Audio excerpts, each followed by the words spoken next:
The Book of Daniel.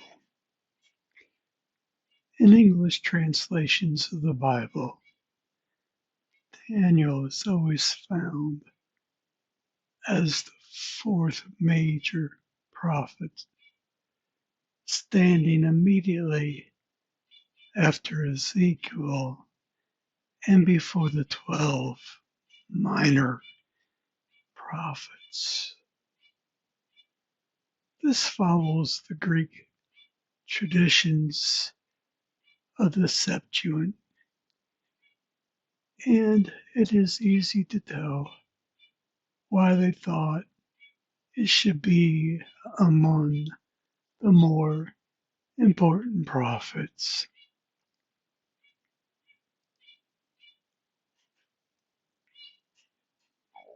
The book is filled with dreams and visions that reveal coming events.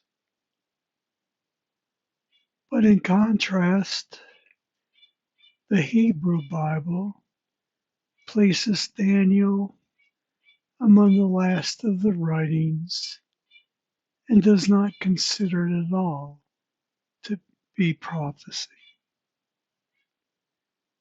Some scholars consider it to be prophecy, others to be wisdom, and others to be a whole new kind of literature called apologetic because it speaks about the overthrow of the whole world order. The book of Daniel falls into two parts in the Hebrew and three in Greek.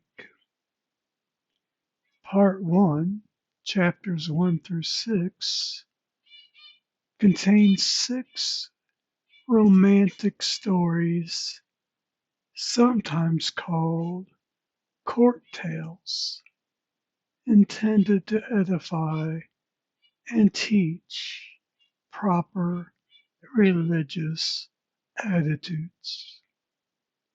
The first 6 chapters related to historical events in Babylon, spanning the years of the nation's exile, 605 to 537 BC. They tell stories of Daniel and his 3 friends, Shadrach, Meshach, and Abednego. The remaining chapters, written in the first person, record 4 visions of future events given to Daniel in his old age. 2 languages are used. The central core, chapter 2, verse 4 through chapter 7, verse 28, is in Aramaic, the rest in Hebrew. Aside from a few chapters in Ezra, Daniel is the only Old Testament book with Aramaic in it. No one knows the reason for this. Part 2 of the book, chapters 7 through 12, contains the 4 visions in which Daniel learns about coming occurrences either in a dream or through an angel. Part 3 of the book, chapters 13 through 14, contain 3 further stories about the hero Daniel, but are only found in the Septuagint. The book of Daniel is not quite like the other prophets who speak to the people in the name of God. It is one of the earliest examples, and the only example in the Old Testament, of the genre known as apologetic writing, setting out a worldview of history within the great purposes of God. The message of Daniel is clear.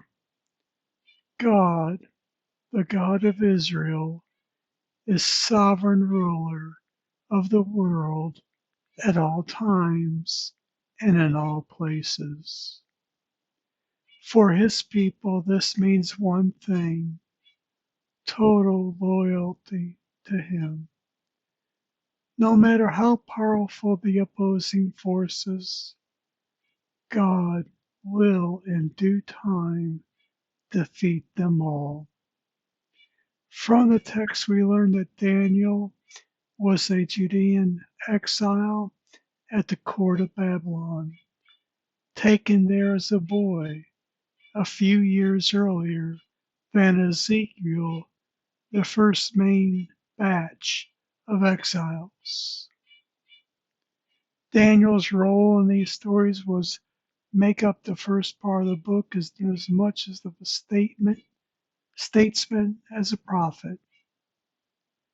Daniel lived during the period of Ezekiel, exact same time.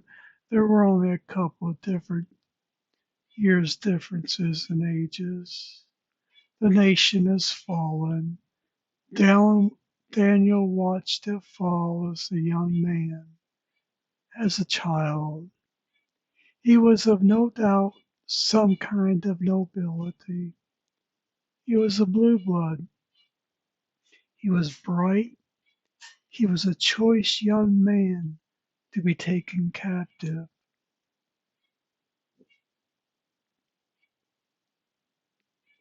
He would be very qualified to help in the first government, the government of Babylon. The nation fell. Nebuchadnezzar came in according to the first verse, Daniel 1, verse 1. In the third year of the reign of Jehoiakim, king of Judah, Nebuchadnezzar, king of Babylon, came to Jerusalem and besieged it. He took all the spoil of the city, all the gold, and he took captive a whole band of people. Some have suggested 8 to 15,000 would be led back to Babylon. From that number, there was a selection made by the king of some men that would be of some value to him in his government in Babylon. Daniel was one of those men. He was probably not more than 15 years old. All the more remarkable the stand he took and the integrity he showed all through his life. That's what speaks to us: his circumstances and his character. Chapter 1, verse 3. Then the king commanded Ashpenaz, his chief eunuch, to bring some of the people of Israel, both of the royal family and of the nobility. That tells us, no doubt, that Daniel was in this category. Youths, a word meaning teenagers,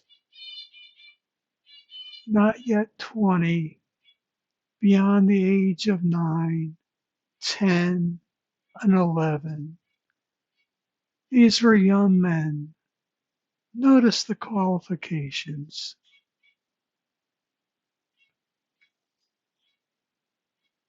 There was to be no defects, good looking, showed intelligence in every branch of wisdom, endowed with understanding and discerning knowledge and ability for serving in the king's court. The king ordered to teach them the literature. Literally, the term is book, and the language which was no doubt Akkadian of the Chaldeans. They were to pick up the culture, the lifestyle of this polytheistic, in fact, atheistic society called Babylon, which in many ways was a wonder of the world. Beautiful in its appearance and extremely attractive in the sensual part of life, it had the latest in life, the most modern of facilities. They were to be taught that new lifestyle. Remember, 14, 15 years, Daniel has learned from apparently his parents the monotheistic lifestyle of the Jews, that the Lord God is the God of heaven. He is the creator, and that he has made all things, including them as people of God. He has set forth the lifestyle they are to live for his glory. The very narrow frame of reference Daniel had been taught. Ultimately, he is plunged into this entirely liberal society. And then there is a crash course that is to teach Daniel and his young colleagues. We read in chapter 1, verse 4, youths without blemish, of good appearance, and skillful in all wisdom, endowed with knowledge, understanding learning, and competent to stand in the king's palace and to teach them the literature and language of the Chaldeans. In other words, it was a brainwashing experience. They were to drain out all of their old traditional things, and they were to be replaced with this new, entirely set of standards. It is clear that was what the plan was. The king hoped to use these young men in his own government, for they were bright, they were qualified, they had dignity, and would add a real metropolitan kind of face to his government, broad-minded that he was. Chapter 1, verse 5. The king assigned them a daily portion of the food that the king ate and of the wine that he drank. They were to be educated for 3 years, and at the end of that time, they were to stand before the king. The 4 men are renamed. We read in verse 6. Among these were Daniel, Hananiah, Mishael, and Azariah of the king of Judah. And the chief of the eunuchs gave them names. Daniel he called Belteshazzar. Hananiah he called Shadrach. Mishael he was called Meshach. Azariah he was called Abednego. They gave them names of the gods of Babylon, new names that had new meanings, shining ones, the representative of the sun. They were star-like. They were removed from their other roots. This begins a process that goes on for 3 years. It is a boot camp for 3 years, away from everything that is familiar, and it is designed to turn you away from things of God.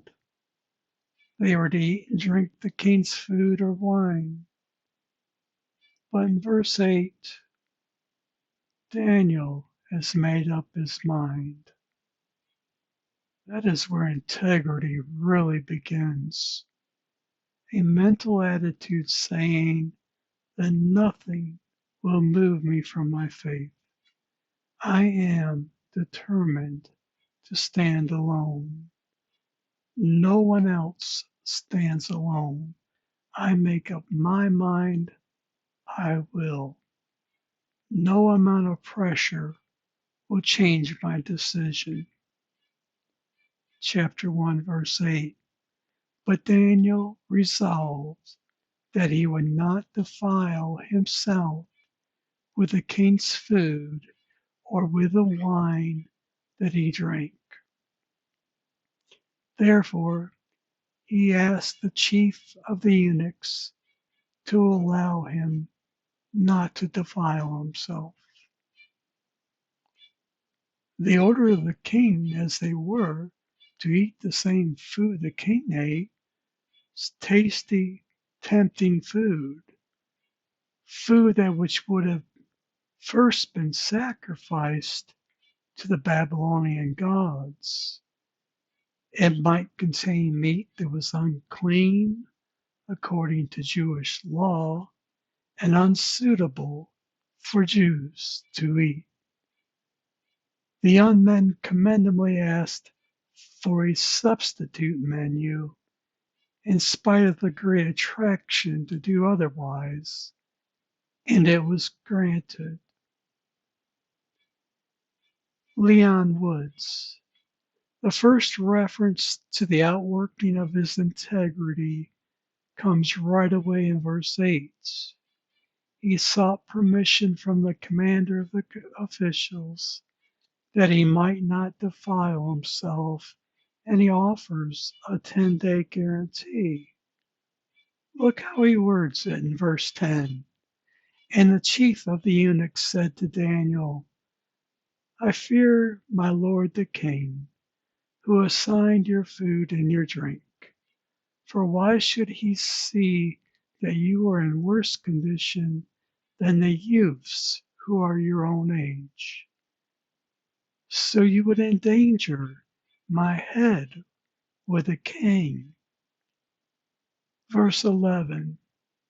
Then Daniel said to the steward, whom the chief of the eunuchs had assigned over Daniel, Hananiah, Mishael, and Azariah. Verse 12. Test your servants for 10 days. Let us be given vegetables to eat and water to drink. Verse 11. Verse 13.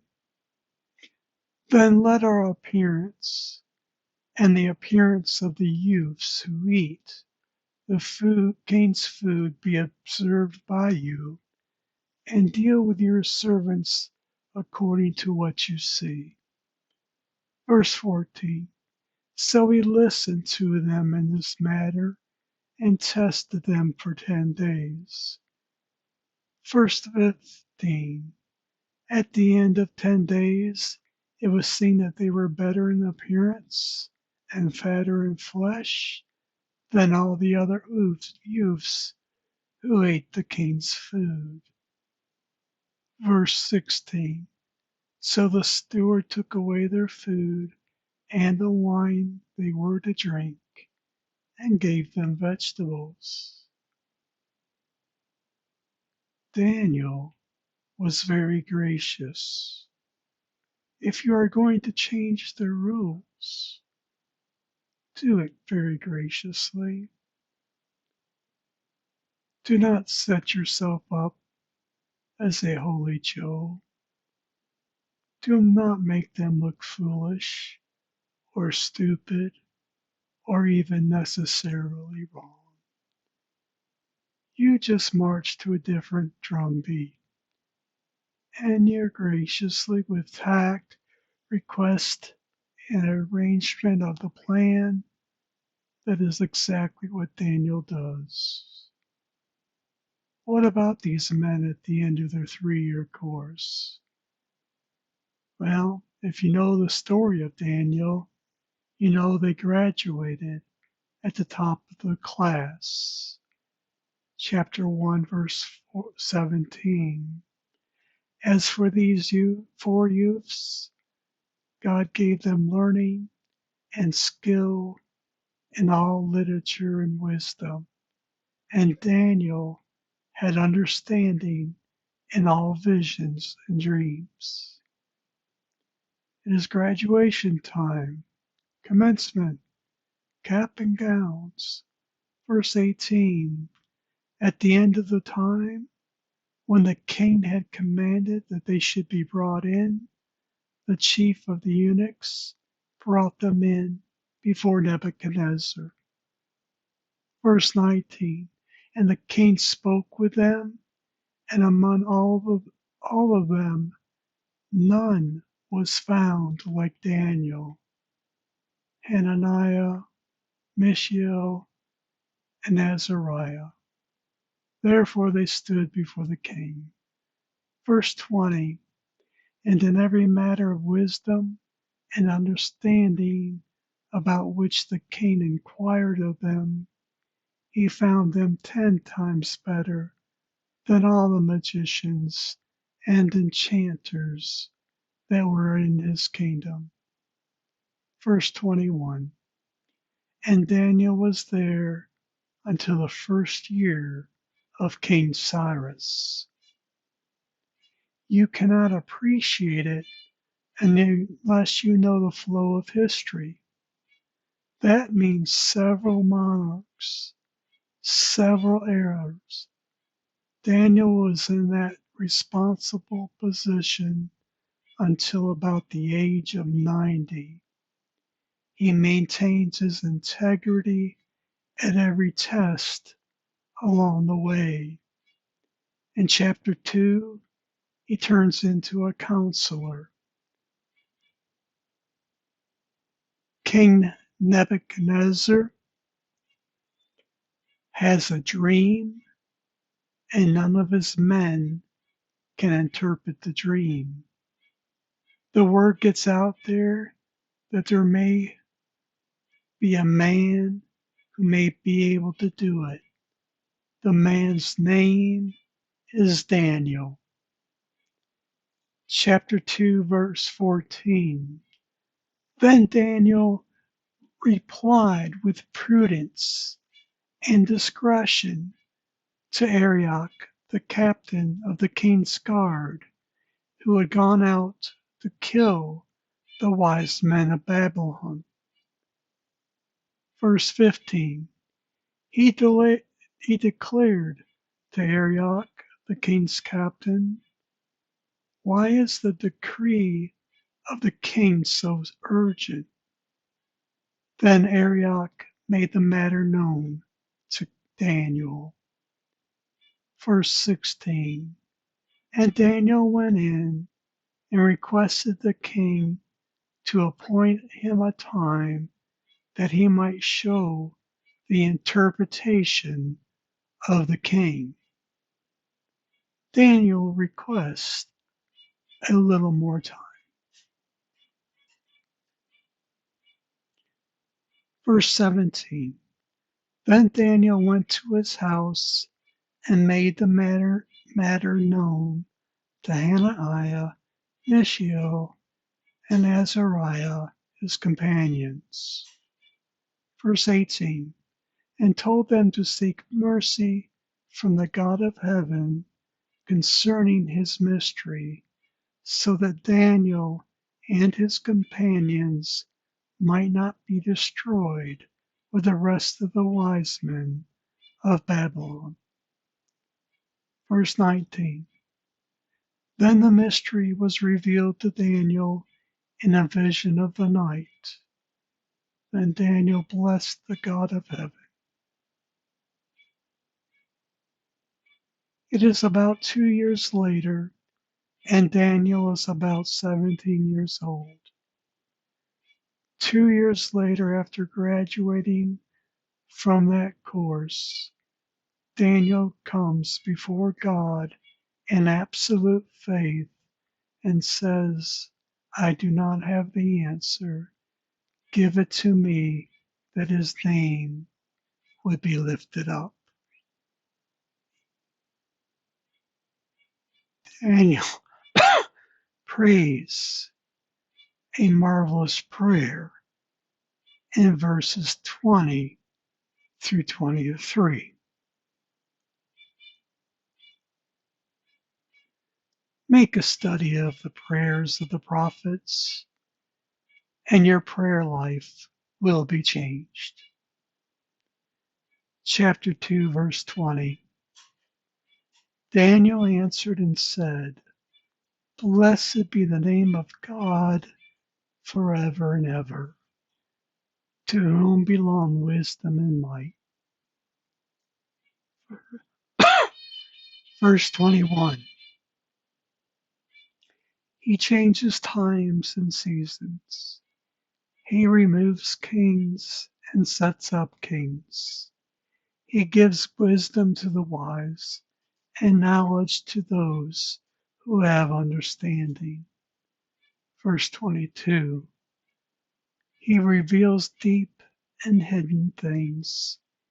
He knows what is in the darkness, and the light dwells with him. Verse 23. To you, O God of my fathers, I give thanks and praise, for you have given me wisdom and might, and have now made known to me what we have asked of you. For you have made known to us the king's matter.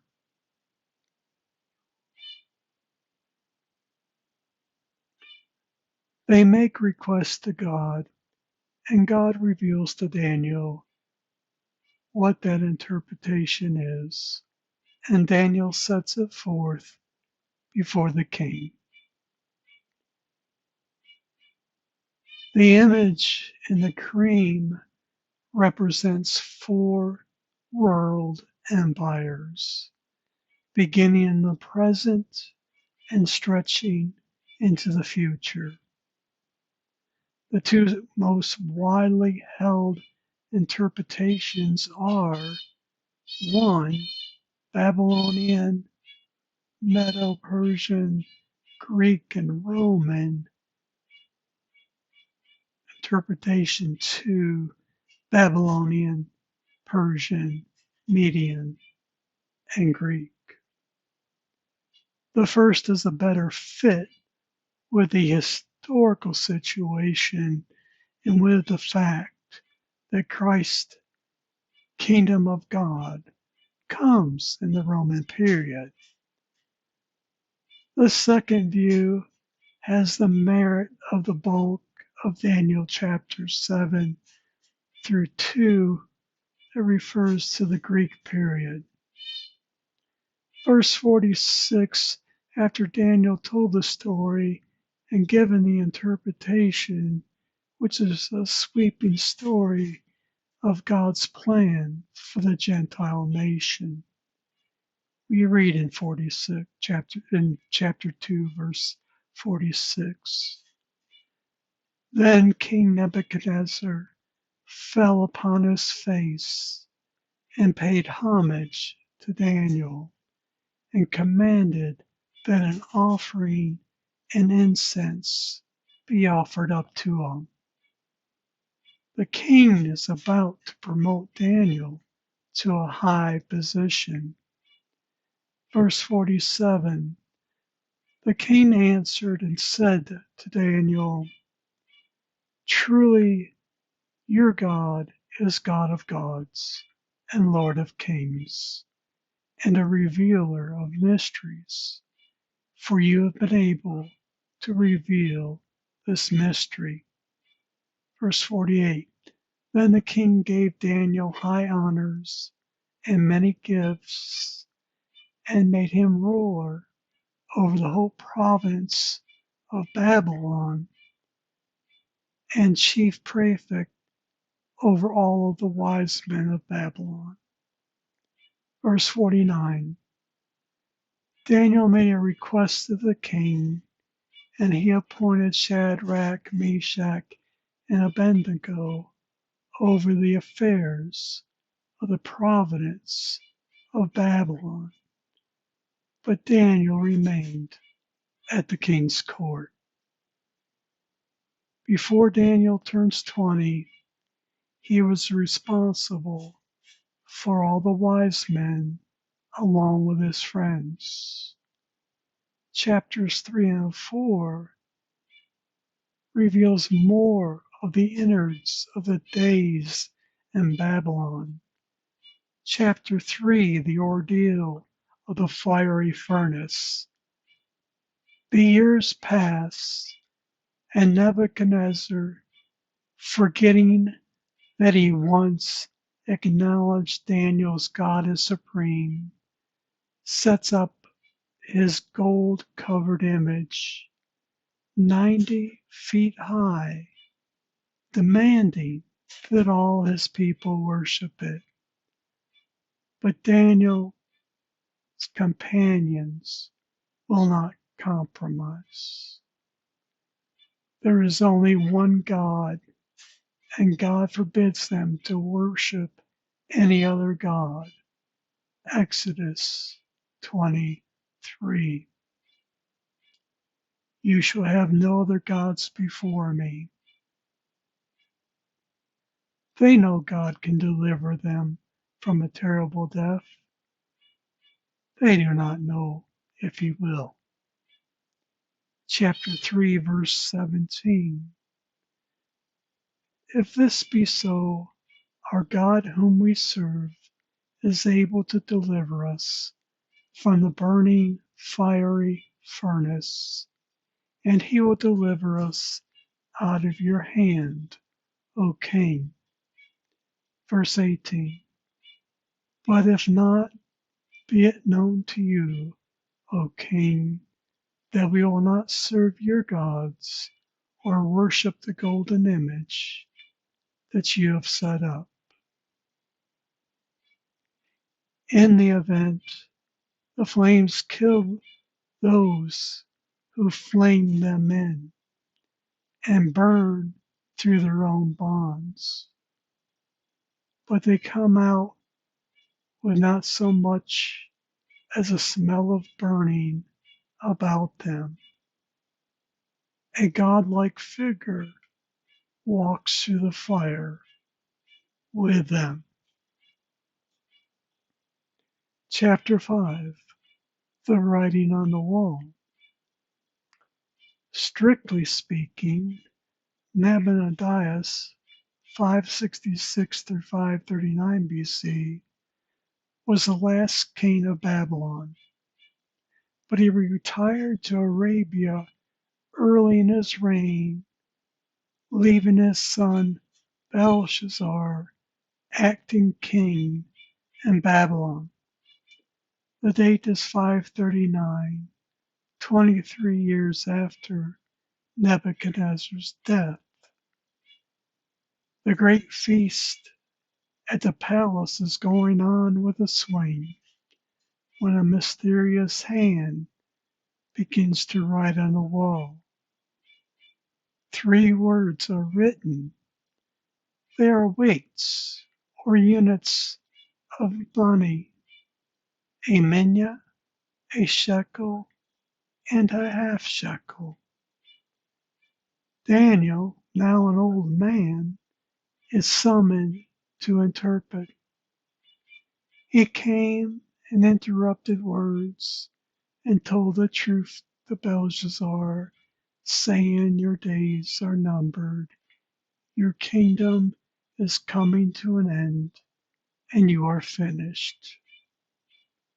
That very night, Cyrus the Persian took the impregnable city of Babylon, so the ancient historians tell us, by diverting the course of the river Euphrates and entering along the dry riverbed, while the Babylonians were at a feast with their gods.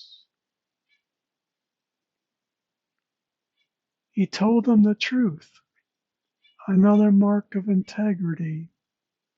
He told the truth even when it was not popular in front of the king himself. Chapter 6. Daniel is well known. He is one of the top officials in the land. Chapter 6 does reveal what integrity is about. Chapter 6, verse 1. It pleased Darius to set over the kingdom 120 satraps to be throughout the whole kingdom. By now, Babylon is a vast kingdom. It has revenue that is multiple millions, and those funds are easily stolen. The king suffers loss, so he appoints 120 who will be financially responsible for regions of the kingdom. Those 120 answered to 3 men mentioned in verse 2, chapter 6, verse 2, and over them 3 high officials, of whom Daniel was one, to whom these satraps should give account, so that the king might suffer no loss. Verse 3, then this Daniel became distinguished above all the other high officials and satraps, because an excellent spirit was in him, and the king planned to set him over the whole kingdom. A mark of integrity is an excellent attitude. Verse 4, then the high officials and the satraps sought to find a ground for complaint against Daniel with regard to the kingdom, but they could find no ground for complaint or any fault, because he was faithful and no error or fault was found in him. A second mark of integrity is trustworthiness and responsibilities. The third characteristic of integrity, he was privately clean, pure. Verse 5, then these men said, we shall not find any ground for complaint against this Daniel unless we find it in connection with the law of his God. Verse 6,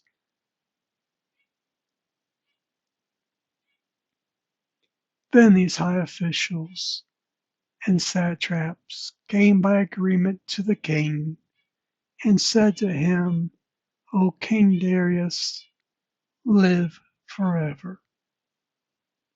Verse 7, all the high officials of the kingdom, the prefects and the satraps, the counselors and the governors are agreed that the king should establish an ordinance and enforce an injunction that whoever makes petition to any god or man for 30 days, except to you, O king, shall be cast into the den of lions.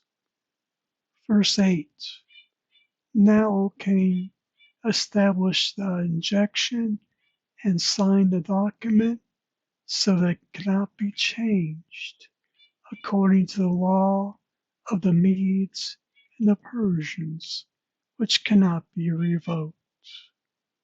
Verse 9. Therefore King Darius signed the document and injunction. Verse 10. When Daniel knew that the document had been signed, he went to his house where he had windows and his upper chamber open toward Jerusalem. He got down on his knees 3 times a day and prayed and gave thanks before his God, as he had done previously. Daniel could have gone into his closet and prayed, but not Daniel. He still remembered his homeland. His spiritual walk was still there. The fourth characteristic of true integrity is a consistent walk with God. Verse 19. Then at break of day, the king arose and went in haste to the den of lions. Verse 20. As he came near to the den where Daniel was, he cried out in a tone of anguish. The king declared to Daniel, O Daniel, servant of the living God, has your God, whom you serve continually, been able to deliver you from the lions? Verse 21. Then Daniel said to the king, O king, live forever. Verse 22. My God sent his angel and shut the lions' mouths, and they have not harmed me, because I was found blameless before him and also before you. O king, I have done no harm. Verse 23. Then the king was exceedingly glad and commanded that Daniel be taken up out of the den. So Daniel was taken up out of the den, and no kind of harm was found on him, because he had trusted in his God. Verse 24. And the king commanded, and those men who had maliciously accused Daniel were brought and cast into the den of lions, they, their children, and their wives. And before they reached the bottom of the den, the lions overpowered them and broke all their bones in pieces. The last section of the book of Daniel is a series of sweeping prophecies. Having had his integrity supported all the way through the book, you have no question of the prophecies God gives through Daniel. These prophecies of the Persian kingdom and its end, the Gentile nations and their end, and the Great Tribulation period, and how it operates until you get to chapter 12. Daniel is the first Old Testament book to speak explicitly of the resurrection of individual people. Chapter 12, verse 2. Many of those whose bodies lie dead and buried will rise up, some to everlasting life, and some to shame and everlasting disgrace. The book ends in Hebrew with final instructions from the angel Michael. Verse 4.